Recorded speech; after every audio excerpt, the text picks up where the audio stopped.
The moment I saw my name tag at my son's wedding reception, I knew exactly what Vanessa Sterling Williams thought of me. Dorothy Williams. The charity case. Her wealthy family erupted in laughter as I stared at those cruel words written in her perfect calligraphy. I smiled politely, placed the tag on my navy blue dress that suddenly felt shabby next to their designer gowns, and quietly excused myself to make one phone call. By morning, they'd discover what real charity looks like.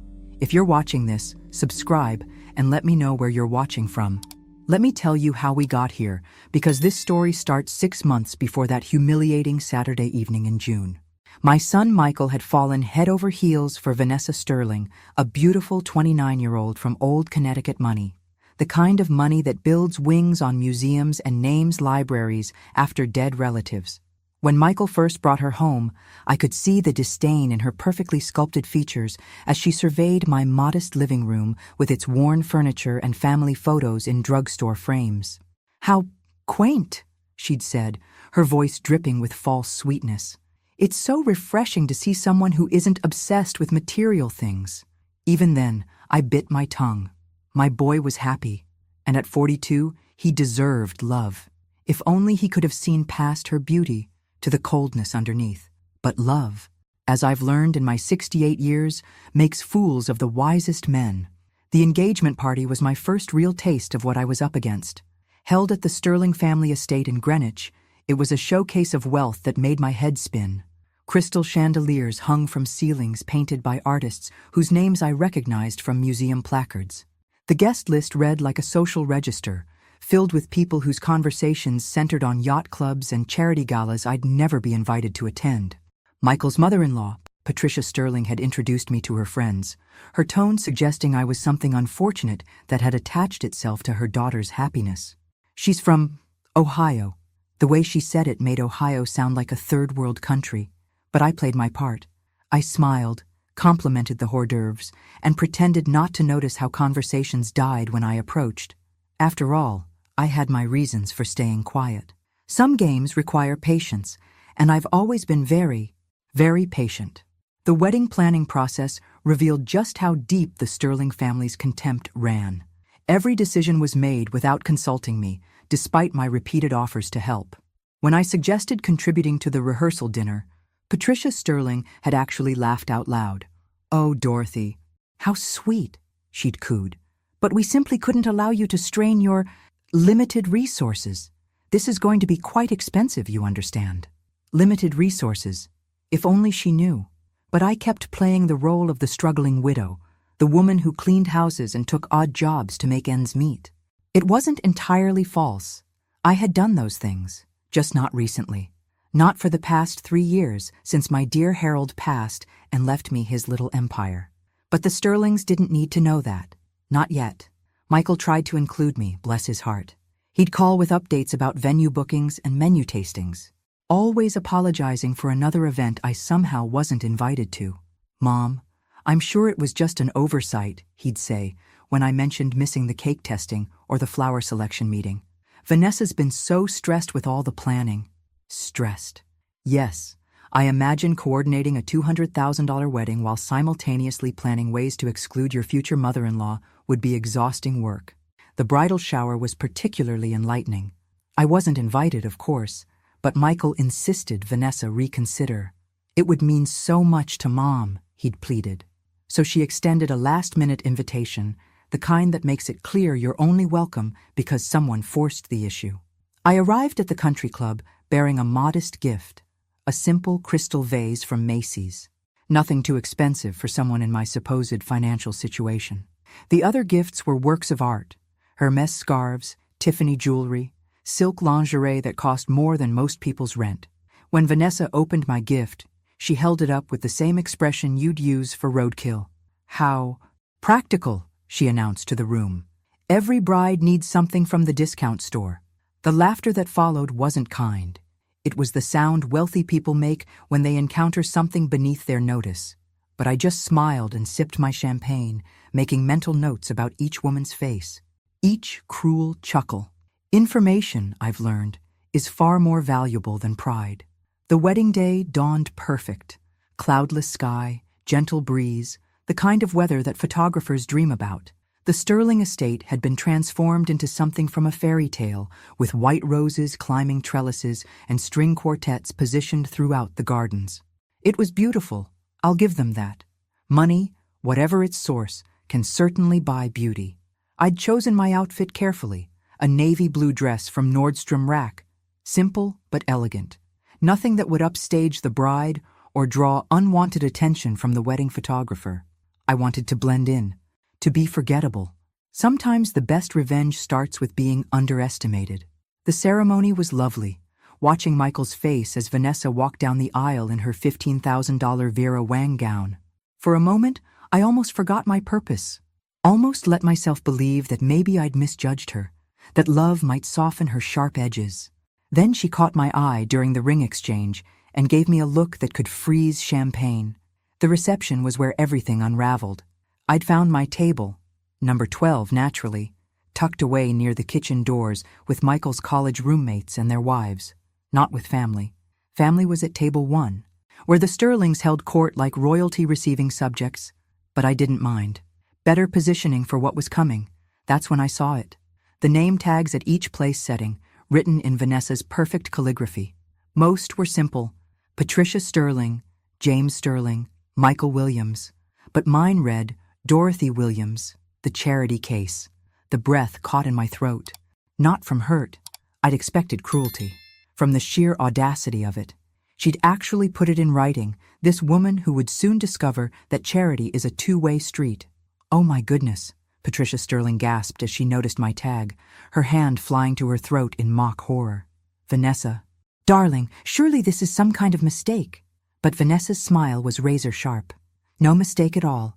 I thought honesty was important in family relationships. Her eyes met mine across the table. Don't you agree, Dorothy?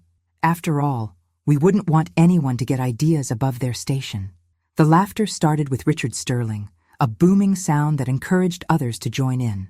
Soon half the table was chuckling at the clever wordplay, at the delicious cruelty of publicly humiliating the groom's mother at her own son's wedding. I stood up slowly, placed the name tag carefully on my purse, and smiled. You're absolutely right, Vanessa. Honesty is very important in family relationships. I think it's time for some honesty all around. Then I walked away. I found a quiet corner in the Sterling Estates library, surrounded by leather-bound books that probably cost more per volume than most people's car payments. The irony wasn't lost on me.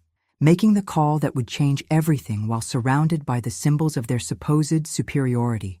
My fingers didn't shake as I dialed. They should have, considering what I was about to set in motion. But I've never been one for dramatics. Just cold, calculated action when the situation demands it. Robert, it's Dorothy. I know it's Saturday evening, but I need you to execute the Sterling portfolio adjustments we discussed. All of them, tonight. Robert Hayes has been my attorney for 15 years, since before Harold died and left me his business empire. He's also one of the few people who knows exactly how much that empire is worth. When he cleared his throat on the other end of the line, I could hear the concern in his voice. Dorothy, are you certain? Once we pull those investments, there's no going back. The ripple effects will be significant. I'm very certain. And Robert, activate the accelerated payment clauses on the Sterling Holdings loans. All of them. A long pause. That will trigger immediate default proceedings. Richard Sterling won't have 72 hours to respond. 48 hours should be sufficient. I watched through the library window as wedding guests mingled on the terrace, champagne glasses catching the evening light like tiny suns. After all, we wouldn't want to be unreasonable. And if they try to negotiate? I thought about Vanessa's name tag, about the laughter, about 3 years of careful planning leading to this moment. Tell them the charity case sends her regards. After ending the call, I slipped back to the reception long enough to kiss Michael goodbye and congratulate the happy couple. Vanessa was radiant in her triumph, accepting compliments on her honesty with false modesty that made my teeth ache. She had no idea she'd just triggered her own financial apocalypse. Leaving so early? She asked as I approached the head table. But we haven't even cut the cake yet. I'm sure you'll manage without me, I replied sweetly. After all, you're so good at making do with less. Her laugh tinkled like breaking glass. Oh, Dorothy, you're so funny. I do hope we can maintain this understanding between us. Understanding. Yes, we definitely had an understanding now. She understood that she could humiliate me publicly and face no consequences. I understood exactly who she was beneath the beautiful surface. What she didn't understand yet was who I was beneath mine. The next morning, I sat on my small apartment balcony with coffee and waited. By my calculations, Richard Sterling would receive the first notification around 8 a.m. The banks didn't waste time when billions were at stake, even on Sundays. People always assume that money talks, but in my experience, it whispers. The real power lies in knowing which whispers to listen to and which ones to ignore. Harold taught me that during our 35 years of marriage, as he built his investment company from a one-room office into a financial empire that touched every major market on the East Coast. When he died 3 years ago, everyone expected me to sell. A widow in her 60s, they assumed, would want to simplify her life, maybe buy a nice condo in Florida and live off the interest. They didn't expect me to step into Harold's shoes and discover I had a natural talent for seeing the weak spots in other people's financial armor. The Sterling family had been particularly easy to research. Old money, they called themselves. But like many old money families, their wealth was more reputation than reality. The family business, Sterling Holdings, survived on leveraged investments and carefully managed debt. Remove the right pieces from their financial Jenga tower, and the whole structure would collapse. What made it delicious was how easy they'd made it. Richard Sterling worked for Meridian Financial, one of the companies in my portfolio. He had no idea that the little old lady his daughter-in-law loved to mock actually controlled his paycheck. Patricia Sterling's charity boards all depended on grants from the Williams Foundation. Harold's final gift to me, disguised under a name so common they'd never made the connection. Even their house, that magnificent estate where they'd held the wedding, was mortgaged through Sterling Holdings' credit line. A credit line that, as of 8 a.m. this morning, would be in default. My phone buzzed at 8:17 a.m. Michael. Mom? I just got the strangest call from Vanessa. She's crying about some kind of financial emergency.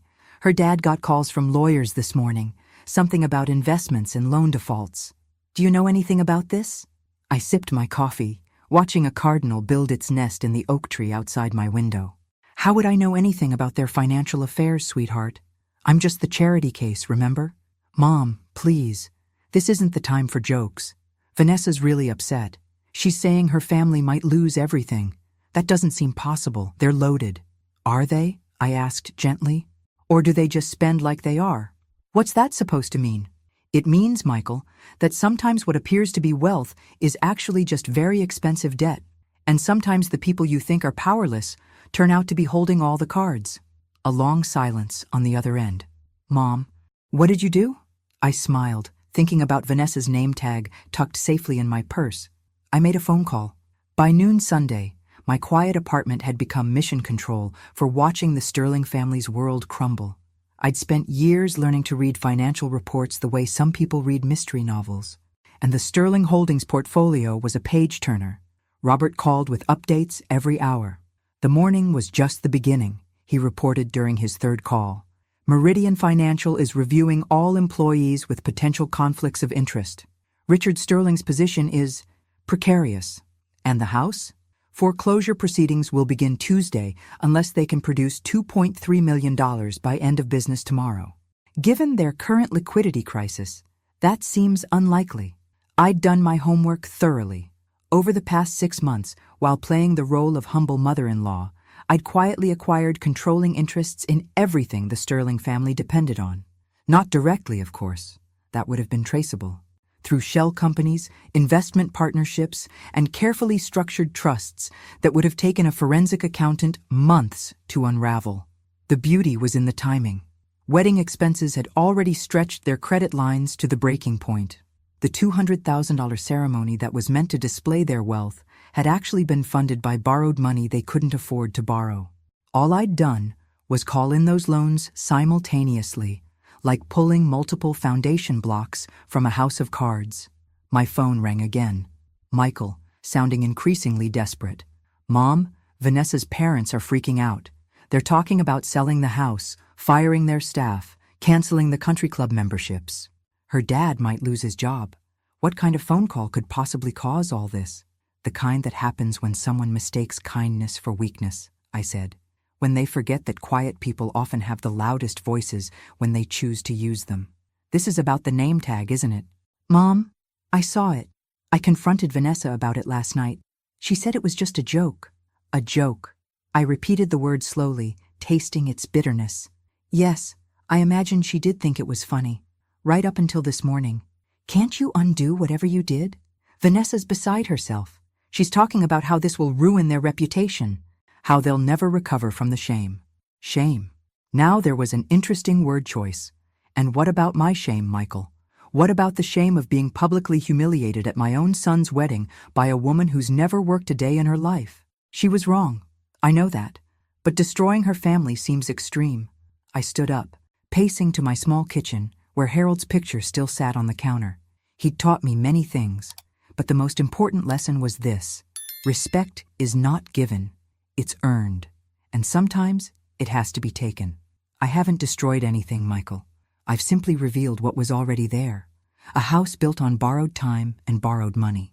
The Sterling family's wealth was always an illusion. I just decided to stop pretending it was real. So, what happens now?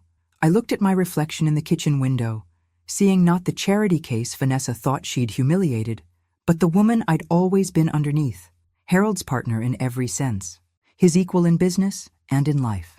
Now we see whether your wife is interested in learning about actual charity, because if she wants her family's situation to improve, she's going to need some help. And as she so eloquently pointed out yesterday, I'm apparently in the charity business. Monday morning brought what I'd been waiting for. A phone call from Vanessa herself. Her voice was different now, stripped of its usual arrogance and replaced with something I'd never heard from her before. Desperation.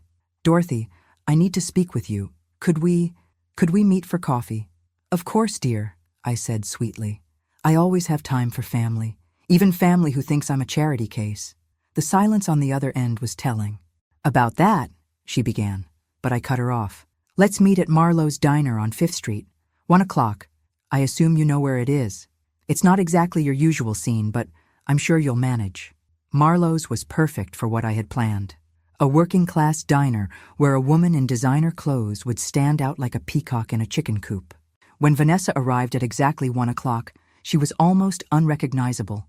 Gone was the perfectly styled hair and flawless makeup. She looked like she'd aged 5 years overnight, her eyes red-rimmed from crying. Thank you for meeting me, she said, sliding into the cracked vinyl booth across from me. Her hands shook as she picked up the laminated menu. I don't know what to order. I've never eaten at a place like this. The meatloaf special is excellent, I suggested. Very affordable. I imagine that's important to you now. She flinched at the word affordable, but nodded. When the waitress came over, a tired-looking woman about my age named Dolores, Vanessa could barely make eye contact. Interesting how wealth affected confidence. So, I said after we'd ordered, what can I do for you, Vanessa? She took a shaky breath. My father's going to lose his job. We might lose the house. Everything's falling apart and I don't understand how this happened so fast. These things rarely happen fast. Lee? Dear. They build up over time, like water behind a dam. Eventually, something gives way, and it all comes crashing down at once. Can you help us? The words came out strangled, like they physically hurt to say. I stirred sugar into my coffee, taking my time. Help you? I'm just the charity case. Remember? What could someone like me possibly do for someone like you? I was wrong to write that. I was angry and stupid, and I took it out on you. I'm sorry. Sorry. It was a start, but hardly enough. What exactly are you asking me to do, Vanessa? I don't know. Michael said you made some kind of phone call, that you might have connections. If there's any way you could help us, I'll do anything. Anything. Such a dangerous word to use with someone you've underestimated. Well, I said thoughtfully, I might know some people, but charity isn't free, dear. There are always conditions. Hope flickered in her eyes. What kind of conditions? I pulled out a folded piece of paper from my purse and slid it across the table. I've taken the liberty of drawing up a few simple requirements. Nothing too difficult for someone as resourceful as yourself. Vanessa's hands trembled as she read my list. I watched her face change with each line. Confusion giving way to disbelief, then to something approaching horror. You want me to work as a cleaning lady? For 6 months? Not just any cleaning lady, I corrected. You'll work for Sunshine Cleaning Service, the same company I worked for before Harold died. Mrs. Patterson runs a good business. She'll teach you what honest work looks like. But I've never cleaned anything in my life. We've always had staff for that. Then you'll learn. Education is so important, don't you think? I sipped my coffee, enjoying the way she was processing this reversal of fortune. The second condition is that you'll volunteer at the homeless shelter every Saturday for the next year. Serving meals, cleaning toilets, whatever they need. A homeless shelter? Her voice was barely a whisper. The very same one your mother's charity board pretends to support but has never actually visited.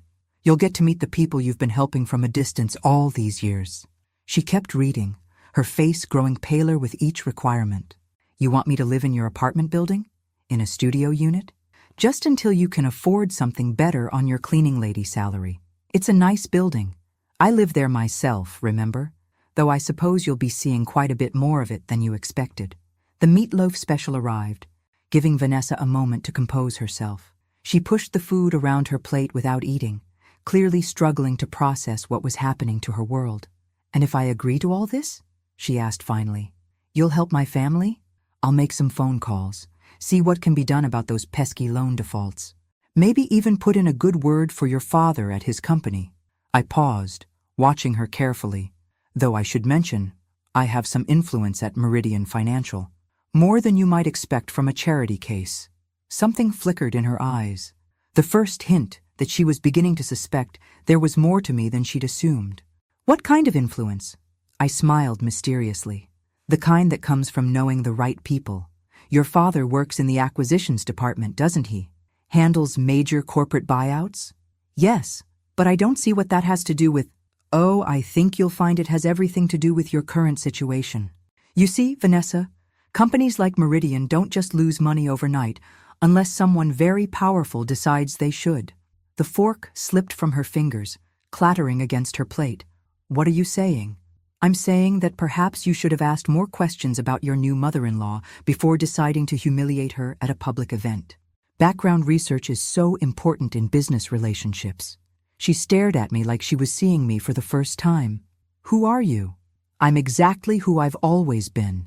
The woman who raised your husband to be a good man. The woman who's watched you treat him like an accessory to your social status. The woman who's about to give you a choice that will determine your family's future. I reached across the table and tapped my list of conditions. You have 24 hours to decide. Accept my terms and I'll consider helping your family. Refuse, and by Friday, you'll be learning exactly what real charity looks like when you're on the receiving end. Tuesday evening brought an unexpected visitor to my small apartment. Richard Sterling stood in my doorway, looking like a man who'd aged a decade in 3 days. His usually perfect appearance was disheveled. Wrinkled shirt, unshaven face, the hollow look of someone who'd discovered his entire world was built on quicksand.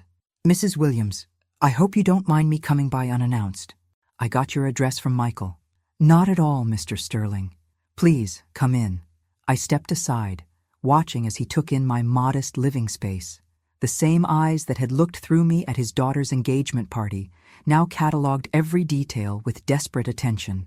Can I offer you coffee? I'm afraid I don't have the expensive brands you're accustomed to.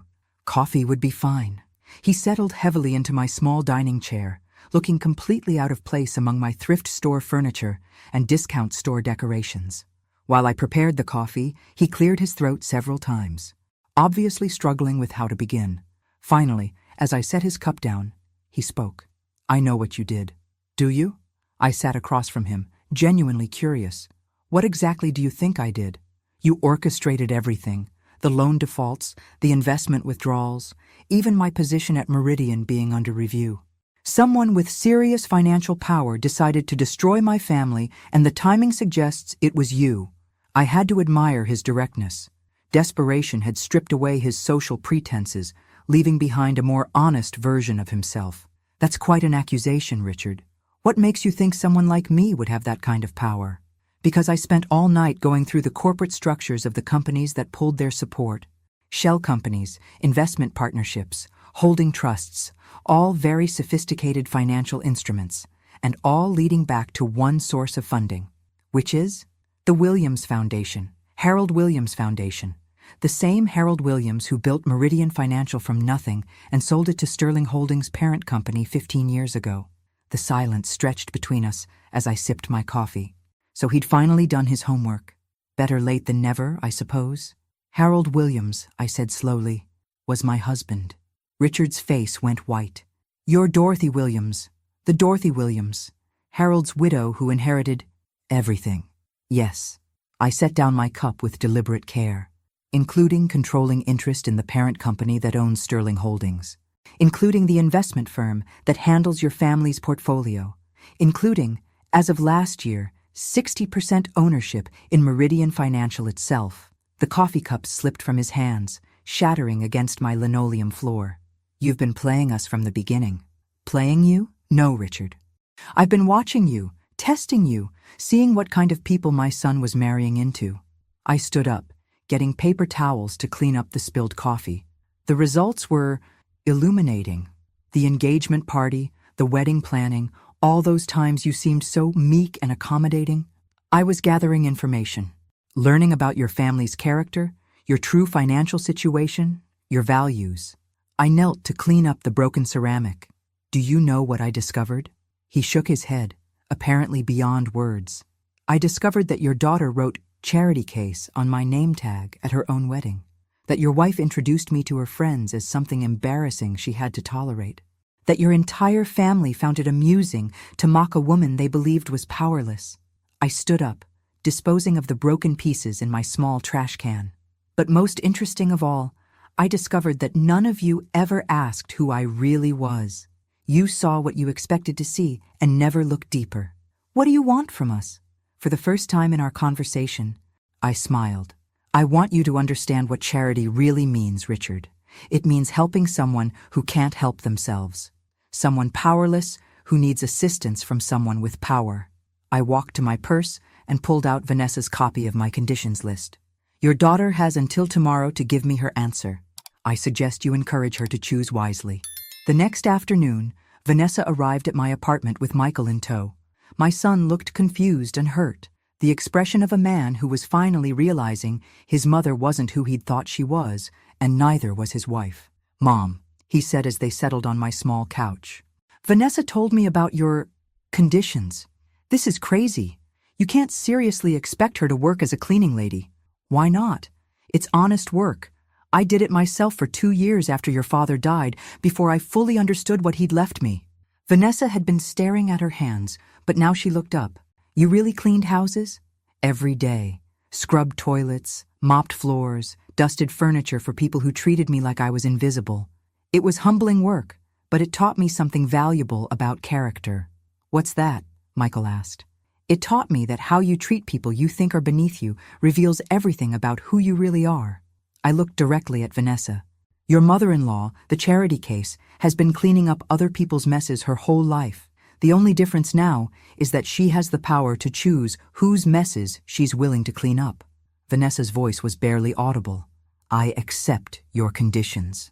Michael started to protest, but she held up her hand. No, Michael. She's right. I've been terrible to your mother, and I need to make it right. If working as a cleaning lady and volunteering at a homeless shelter is what it takes, then that's what I'll do. And the apartment? I asked. Leaving your comfortable life to see how the other half lives? I'll do it all. Tears were streaming down her face now. I was wrong about everything. I thought money made me better than other people, but I was just hiding behind my parents' wealth. When it was gone, I realized I don't know how to do anything useful. I studied her face, looking for signs of deception, but saw only genuine remorse and fear. This isn't a punishment, Vanessa. It's an education.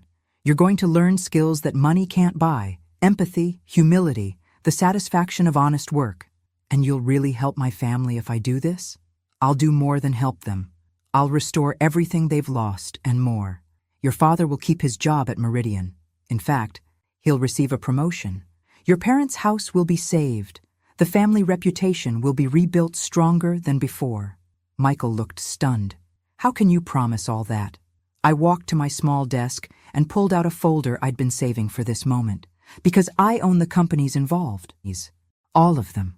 Your mother-in-law isn't just wealthy, Michael. She's one of the most powerful women in American finance. Harold built an empire, and when he died, he left it all to me. I spread the documents across my coffee table. Corporate ownership papers, bank statements, investment portfolios. The numbers were staggering enough to make Michael sink back into his chair. The Williams Foundation controls over $12 billion in assets. I have majority stakes in 17 major corporations, including Meridian Financial, Sterling Holdings parent company, and most of the banks that were threatening foreclosure. Vanessa was staring at the papers like they were written in a foreign language. You could have stopped all this any time. Of course I could have. But then, how would you have learned what really matters in life? This was all a test? I nodded. The most important test you'll ever take. And you failed it spectacularly when you wrote charity case on my name tag. But failure doesn't have to be final. Vanessa, sometimes it's just the beginning of real education. Michael was shaking his head in amazement. Mom, why didn't you ever tell me about any of this? Because I wanted you to love me for who I am, not what I own. Money changes people, Michael. It makes them see dollar signs instead of human hearts. I needed to know that my family loved Dorothy the person, not Dorothy the billionaire. I looked at both of them, sitting on my discount furniture in my modest apartment. Now you understand why I live simply, why I choose to drive a 10-year-old car and shop at discount stores. Real wealth isn't about what you spend. It's about having the power to help people and the wisdom to know when they deserve it. 6 months later, I stood in the lobby of Meridian Financial, watching Vanessa scrub the marble floors. Her once perfect manicure was gone, her hands rough from honest work. She wore the blue uniform of Sunshine Cleaning Service with something I'd never seen from her before: pride. Mrs. Williams, she said, looking up from her work. I didn't expect to see you here. I had a board meeting upstairs, thought I'd check on how you're adjusting to your new life. She sat back on her heels, wiping sweat from her forehead. It's hard work, but I'm learning things I never knew about myself. Did you know I'm actually good with my hands? Mrs. Patterson says I have a natural talent for detail work. I'm not surprised. You always had an eye for perfection. You just needed to apply it to something meaningful.